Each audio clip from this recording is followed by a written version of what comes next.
Is it normal to feel guilty after someone dies?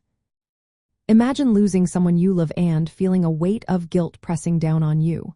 It might seem confusing or unfair, but feeling guilty after a loved one's death is actually quite common.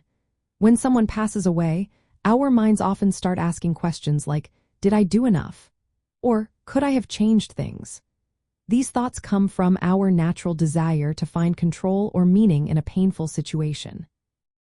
Guilt can show up in many ways, such as feeling responsible for not preventing the death, wishing you had said or done something differently, or feeling survivor's guilt when you are still here while they are gone.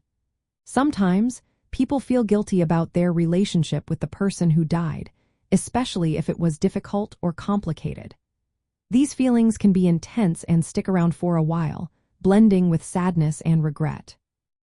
It is important to remember that guilt is usually something we create ourselves, not something others are forcing us to feel. Often, guilt arises from our human need to understand and make sense of loss. To cope with guilt, it helps to accept that feeling this way is normal. Reflect on why you feel guilty and try to distinguish between real responsibility and irrational blame.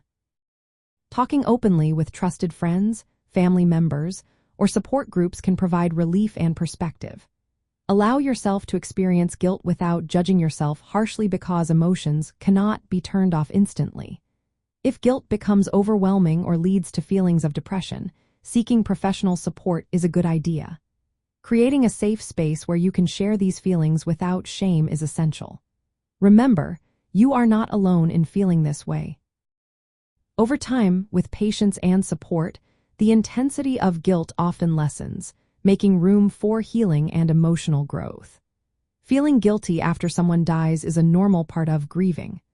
Recognizing it as part of the process and finding healthy ways to handle it can help you move forward with kindness toward yourself.